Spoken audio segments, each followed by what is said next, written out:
Hey guys, Bolt here, and we're here for a quick news. Just to get this out of the way, quick Bolt news will basically be just anything that I have slight interest in. I will be covering in these videos. This is to give me a little bit extra content to slow down Nancy Drew games because I ran through this last one pretty quickly, and it does cost money to get all these different things.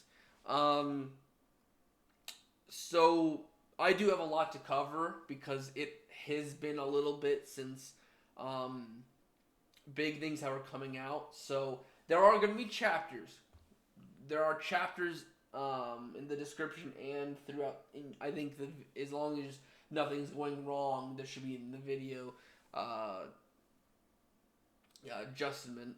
But anyways, let's get into the main topic, which is in the title: the loss of uh, granddaddy Matthew Patrick Matthias. He MattPatt has been a pretty big part of my life. He created a mindset, I believe. He created a very big mindset for the new. I'm trying to think what it is. He made the internet actually give a good start to a detailed and very scientific way of thinking. And he gave, I think he is what I would say the next big Bill Nye. I think he did a Bill Nye role where you have that nostalgic and you also have some of the best times with him with learning. But he has so much more than just science to cover. And that's what I think a lot of people liked about him. And like he said in the goodbye video, he is the theorists are rooted in YouTube and the internet. The line of that's just a theory, a game theory, is so much bigger than he expected it to be, and now it's almost like everyone have at least heard that line and they use it. He is a big reference material now, and it's good to finally see something. I think I was there in the first few years of him becoming a YouTuber, and it's nice to kind of see him. He's not getting. I don't want to say it's a happy ending, but it's nice to see him go in the sunset on a good point. He has some of the best parts of his career as a YouTuber and his channel. They sold it to a business, so now they have a business partner to kind of help them keep their business afloat. They have their fourth channel to kind of make it a completion route. They're handing it over to the editors and people who've helped make all this stuff happen, like Tom, and I think her name is Sam on the Style Theory, the girl with black hair. I'm sorry if I get it wrong, but there's those people that are taking it over. I do already know that I like Sam and Tom, who was on for Five Nights at Freddy's stuff. Those people I have good entertainment value with already, and I feel like I'm gonna miss MattPatt because he had the quippy one-liner dad jokes, but he was the personality that kind of was he made your the meme of neurons have been activated because he always gave you something to be entertained about, and he has a good idea and setup about how things should work as the channel set up and as you're making a video. I think he hasn't perfected it, but he's made it to where it is probably one of the better things you could do. For example, he had hey Disney, hey this company, do this. Have some of your best things separated, but make it to where you're shuffling in some of the risk in there. So have good ones are going to do good, and then shuffle some risk in there. and he kind of makes it a rotating thing, and it's kind of where a lot of people learn from him, especially Smosh in the early days. He used to work for the company that helped be a business partner to Smosh and a few other big YouTubers. And even in the recent interview with Anthony Padilla, MattPatt mentioned that he gave them a pretty big tip, which was there was a 55-minute video where they were just walking, and they did things in that video that kind of gave you little rewards for staying, because at that certain time they did this certain thing. But in the beginning, there was so little views, 2 minutes of watch time, and while it's bigger now that it's aged, and it was Smosh, it's kind of like your big creators' April Fool's thing, is what probably a lot of people see it as. And MattPatt was a part of that, because he actually gave them advice on how to do things. He gave a good setup, and he ran things pretty well. And he was in some. He was a cameo, not a cameo, but since he worked for the company that partnered with him, he was a little shove-in for parts of their skits and all that. So he's in early YouTube, even though he didn't have the game theory blow up. But now that game theory and all that is doing good, he wants to walk back from it.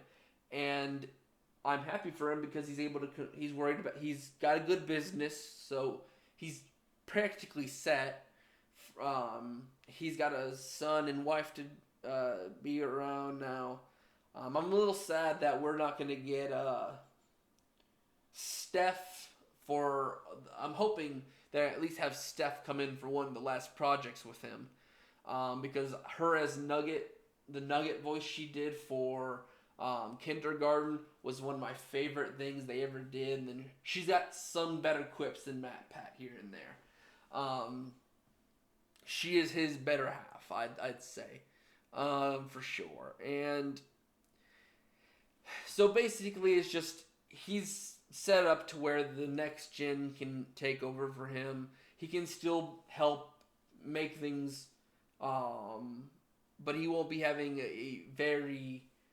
he'll be kind of the background. He won't be making scripts as much as he did. He doesn't like the late nights. He wants to actually have time at the dinner table without talking about business every single night.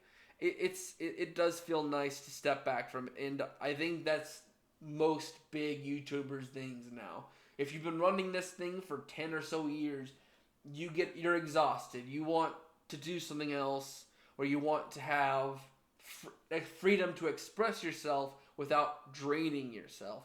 And the issue is people like Markiplier have set their bar so high that it's kind of scary to drop off the quality, because then people expect too much of you to relax. And like how MattPatt was doing, was he stayed up for hours and days to get stuff done and get certain things done, because of their while they're trending, you want to get it out so it can pick up good. But it's just one of those things where there are some people that are going to take big breaks. There's some people that are wanting to leave YouTube right now because they've been here so long. Or they'll be taking a step back to look at what they're wanting to do with their channel. And I think that's going to be happening a lot here soon. I know people like Markiplier are going to be more of a... Markiplier's a movie maker at this point. He's an actor, a movie maker. He's done other things than YouTube at this point. He doesn't need YouTube. I mean, YouTube is what a lot of people know him from. But I bet you there's going to be a lot of people going to go buy a game, go watch every movie or show he ever makes. And he would be fine. And kind of the same thing with people like Jack. We lost Felix, basically, because Felix is a father now. He's basically became a family man, and I think he said he might come back, but he won't have the same content as he did before. But anyways, so yeah, while we're losing MattPatt, it's nice to kind of see some of our older faces are starting to realize, hey, I have a life that's not going to stop for this channel, and while I will miss what I do, we have to go do something else.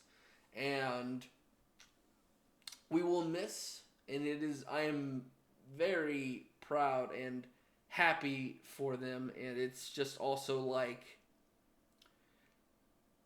I'm grateful for the time that I got with these kind of creators, because it helped. It helped a lot when you had dark times or depressive times, especially things like 2019 to 2021, where the world was on fire, everything was going wrong around every little corner, and to have that little bitty happiness helped. And it is something that should not need to be said, that people like Daco, Mark, and all of them, and MattPatt for sure, they are like the outlines of how a lot of people stayed in at least a neutral mood through most of that stuff, and even parts of their lives that, it's confusing, and it's nice to forget about reality for a few seconds while someone makes a stupid little joke that you laugh at. Anyways, yes, farewell to MattPatt here in March. I'm going to miss, my biggest thing I'm going to miss is him and Ash's GT Lives. That is, so, while I miss the days back with Ronnie, it felt simpler. It felt, I can keep up with that. There's so many channels now that I can't watch every single theory that I wanted to, nor there's too many concepts that I'm not particularly into, but other people are. I miss those days with like Ronnie and all that, and he's also someone to because he helped make the channel the way it is, to where MattPatt can walk away and look at that he's made such a big thing with the help of others. But it is gonna be feeling like it's gonna be a slow burner here.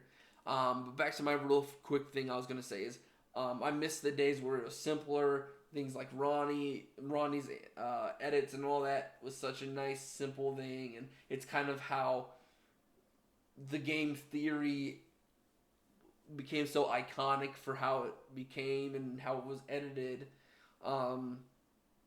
And then we moved on to like the Stephanie and MattPatt, where they started doing a lot of live streams and stuff, and them riffing off each other for jokes and stuff. Best few hours that I spent in a night. And then we got charity live streams where he did so many big collabs and all that.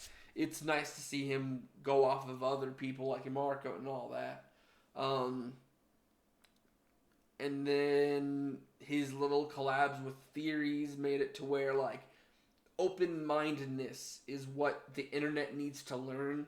And I think MattPatt was one of the biggest people to make a community where it's like, hey, not like, yes, I understand where you're going, but you need to understand the other side of an argument. In an argumentative essay, for example, you make your points, but you still have to understand at least one paragraph of the other person's point of view, where it's just like, yes, here's this, and this to control my point.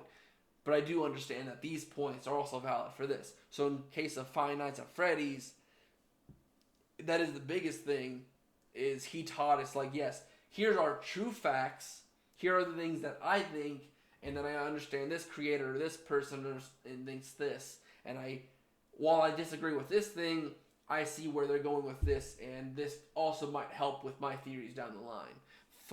Fajan has made some of the biggest movements in his mind, and like him, it's like a lot of people like ID Fantasy, him, and a few others. They're my age, and they grew up with him as well, and it's like it's funny to see that they're starting to kind of be their own MattPatt, their own take on what he did.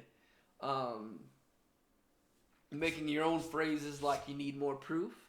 But anyways, yeah, I'm gonna miss those times. It's gonna be fun to see what we can accomplish with this the new people. But anyways, let's get into the rest of the news. So, for some random news, of course, at the beginning of this year, we got the public domain of Steamboat Willy, the very first design for Mickey Mouse. You can use him in any project. You can use him to get, like, you can make plushies, you can make cartoons, you can make artwork, you can make all you want, but you have to use the designs that came out in that year that Steamboat Willie came out. Anything past that you cannot use. So I think there's an early version of Pete, Minnie, and him, but you have to use what they came out as. So Mickey Mouse is off. Mickey Mouse is some years later that they started calling him that. This is Steamboat Willie. Speaking of which, we also have, I think I mentioned the Mickey's Mousetrap. That is like a low budget movie that's even worse than Winnie Pooh, Blood and Honey. That's coming out. We also have I'm trying to remember who it is, but I know there's another, like, an actual, like, relatively good little company is going to make another horror movie based on it, and it has an actual, like, proper Steamboat Willie that actually be going off of the, like, in the Mickey's Mousetrap, it's just some guy in a costume going around murdering people in a funhouse, where the other movie is going to be Steamboat Willie with the backstory of what he was doing in that short and coming in. Kind of like, it looks like he's aged and he's a little grumpy. And then we do have, I think, 2 games, but the biggest one is kind of a Lethal Company style game where you're going around exterminating rats, but you have to be careful about the Steamboat Willie. Moving on, we have a Bendy movie that's getting worked on right now. We don't know the release date, but Bendy is going to be on the silver screen. Five Nights at Freddy's 2 has been greenlit and is officially under development, even though I think the director said she didn't get a confirmation. Almost everyone, including Josh Hutcherson, the Mike, has said that they're doing it. They're doing a script. They're doing the ideas right now. We have a few cameos of Bill Cipher. Something's going to happen with Bill here soon. He's been teased through several shows, from the friends of the creator. He's been teased in books.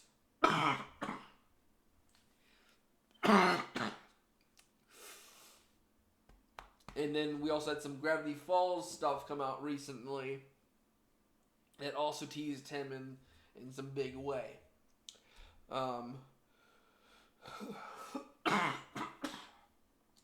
Flynn, I'm sorry.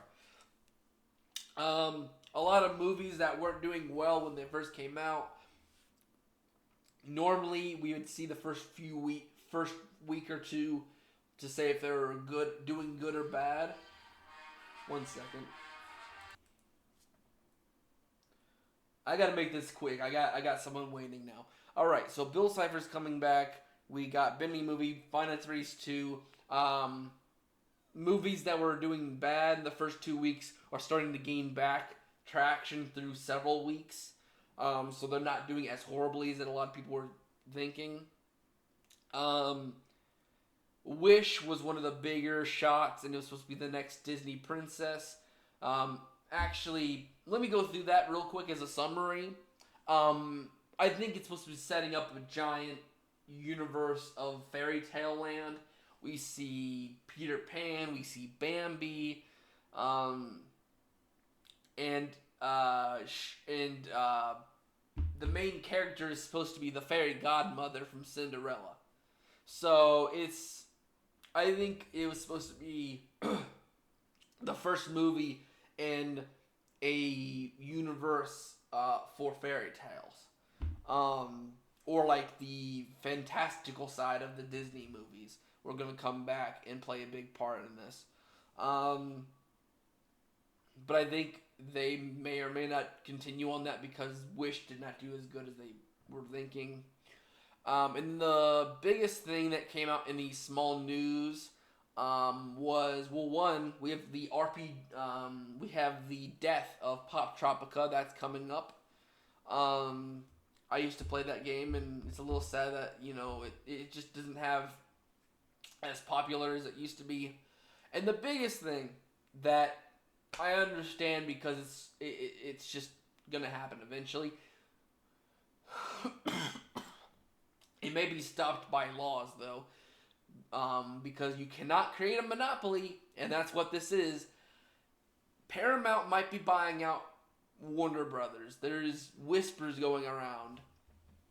If you guys don't understand, Warner Brothers has done so bad recently. They've been marking off several movies like Batgirl, the Wally Coyote versus Acme, and Scooby's Holiday Scares or something like that. They marked all three of those off. They marked two off. We're in the middle process for Wally Coyote, and then the community's like, really? You don't have many Looney Tunes projects coming out here soon. You need to keep it. And luckily the internet got it back, and we're getting that this year. But it sounds like Warner Brothers has made so many bad decisions between DC movies. They're ruining Scooby-Doo, which was a big child/adult audience. They've just done so bad decisions recently. It's just like they don't have a lot of income. They're lost so much money at this point. So it sounds like Paramount might be buying them out, which is gonna be sad. But at least people with actual good thoughts in their head. I mean, there's some stuff Paramount does that I don't like. Like they had to make Camp Coral, which was against Steven Hillenburg's, ask.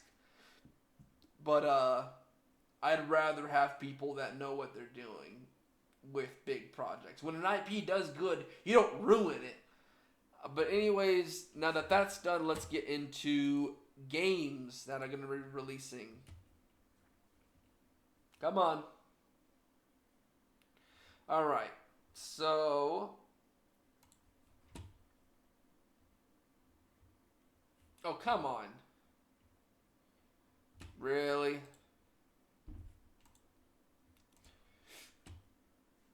I had like a little hiccup happen.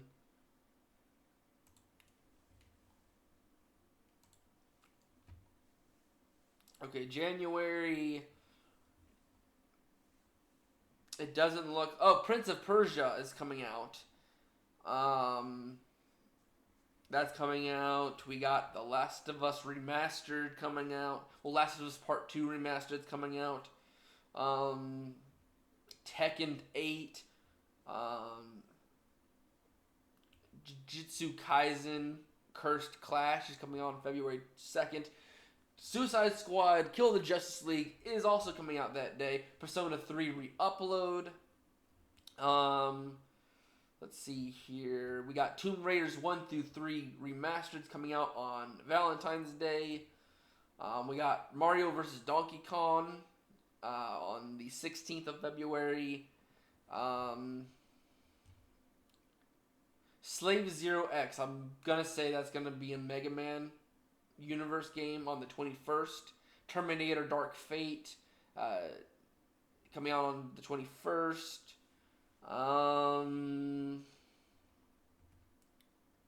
Star Wars Dark Forces Remastered coming out on the 28th. And then Final Fantasy VII Rebirth is coming out on the 29th. So they're going to have their very first anniversary 3 years from now. Well, technically they have anniversary either on the 28th or the 1st of March, but technically leap year. In March, doesn't seem like too much is happening. Princess Peach Showtime on the 22nd. South Park Snow Day on the 26th. April, nothing. May, nothing. June, Destiny 2 The Final Shape on the 4th. Nothing in July, nothing in August. Warhammer 40,000 coming out on September 9th. Nothing in October, November, December so far. So there are a lot of to be announced, but it does not look like there's a lot of stuff. ABs. I'm betting there's going to be a lot of things people probably know. Oh, Call of Duty Warzone Mobile is going to be getting an update. We got a update for... We just got an update 47 for Lethal Company. So that's cool. DC Dark Legion's coming out on Android. Death Stranding, that's getting an iOS. Earthbound is coming out. Oh, no. Never mind. I was going to say Earthbound, but that's Earthblade. Never mind that one. E's. F's. Final Fantasy 15 coming out. Final Fantasy 15 Dawn Trial. Those coming out on the... Oh, Dawn Trail's coming out on PC, but Final Fantasy 15 is coming out on Xbox.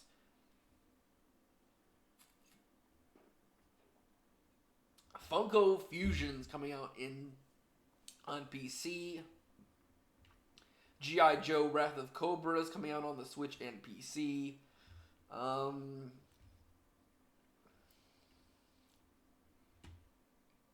There's not a lot.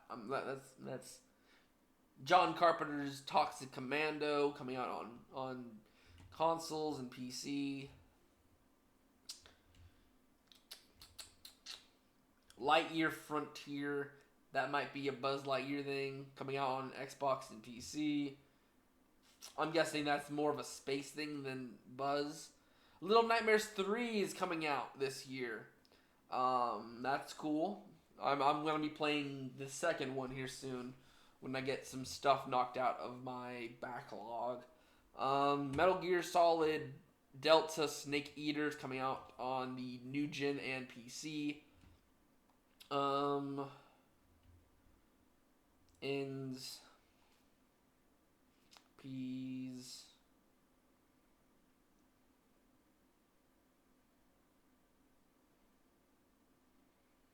Yeah, not much coming out. Silent Hill 2 coming out on PS5 and PC. Splatoon 3 is getting a DLC on the Switch. Spy X Family is getting a game on the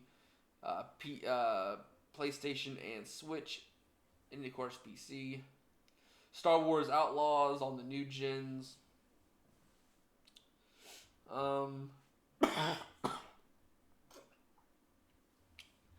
TMNT Mutant Mayhem is going to get a game on consoles and PC.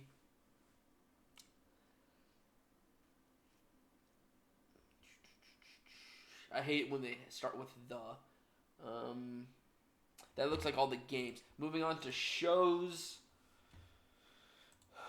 We got Grimsburg's out on... Oh, where you at? Where did you release on? It's an animated series that I don't... Okay, Echo. That's Disney. That's, I think that's the person from Hawkeye. We got a Ted series coming out on Peacock.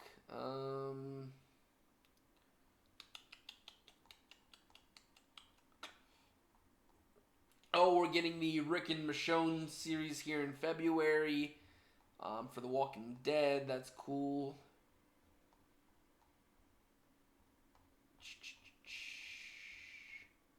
It's a lot of, like, smaller shows. Avatar's getting its Netflix is getting a live action adaptation of Avatar. That's gonna be fun. Shogun. I'm gonna really want to watch that. I'm really into Japanese culture ones. Grey's Anatomy. Oh, 9111. So we're getting a Grey's Anatomy show.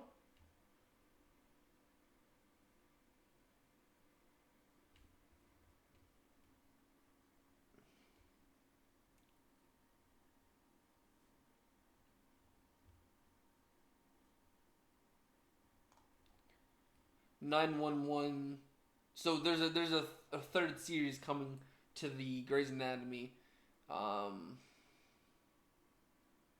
we got Abraham Lincoln's Killer on Apple TV. Like it's a little thing about finding its killer. Fallout is getting a Prime Video release. That's all of the ones that's getting talked about on shows. Let's go into the movie universes. I know this has got to have some stuff. Night Swim just came out. That sounds cool. Baghead, which is a ripoff of Jason Voorhees. Lisa Frankenstein in February. That sounds good. Imaginary, which is a teddy bear. Evil imaginary friend, basically. The First Omen, I hear that's a good series. That's coming out on the April 5th. We got Godzilla and Kong, the New Empire, on the 12th of April. We got Return to Silent Hill on the 26th of April. Horoscope, having the actor of... I'm trying to remember his name now. Tom Holland's friend of the Spider-Man verse has got a horror movie about horoscopes on May 10th. Strangers Chapter 1 on May 17th. We're supposed to get a Chapter 2 and 3 eventually, probably next year or later this year. The Watchers coming out on the June 7th. Quiet Place Day 1 on the 28th. Speak No Evil on August 9th. We got an Alien Romulus on August 16th. Beetlejuice 2 on September 6th. Smile 2, I definitely will be hunting this down on October 18th. We got Terrifier 3 on October 25th. I need to catch up on those movies. I hear they're very bloody but cool.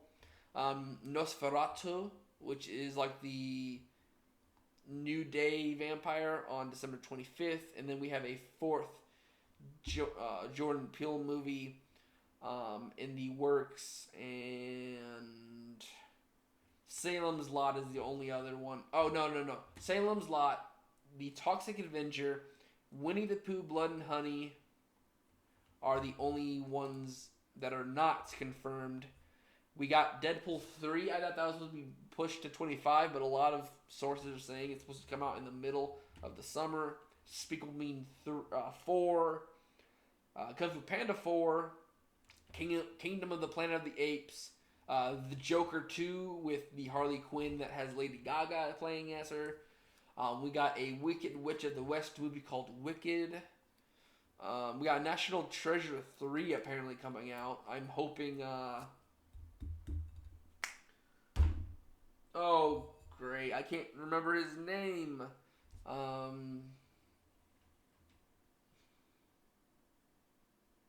Shoot. The guy who played in Wally's Wonderland. We got the Garfield movie coming out. Gladiator 2. Kung Fu Panda 4. Madam Web. I'm mad about it. Apparently, there's a chance for Venom 3 to come out. Beyond the Spider-Verse is coming out. Insider 2. We got the Inside Out 2. Not Kung Fu Panda. Sonic the Hedgehog 3. Knives Out 3. There's supposed to be a live-action adaptation of The Hunchback of Notre Dame on Disney. Cruella is getting a sequel. That's 101 Dalmatians villain has got a movie coming out. We got Mortal Kombat 2, the live action is getting that. Mufasa the Lion King. So what? We're getting a prequel of Lion King now. Maleficent 3. Juliet, which I'm guessing is a story based on love, coming out. BioShock is getting a chance at an adaptation. We got a animated Cat in the Hat that's in talks. The sequel to Detective Pikachu. We're getting a Deadshot movie, apparently. Bad Boys 4, I've heard about that one. Hellboy, The Crooked Man, I'm going to love to see that. Lord of the Rings, The War of Rohirrim.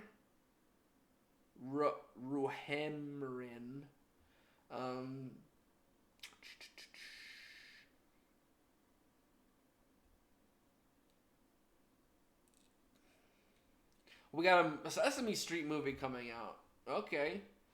I know my cousin's gonna like that one. Lilo and Stitch is getting a live action on Disney. Kraven the Hunter's coming out this year. I hear that's supposed to be a very hype movie. Ghostbusters Frozen Empire looks cool. Dune Part 2 is coming out.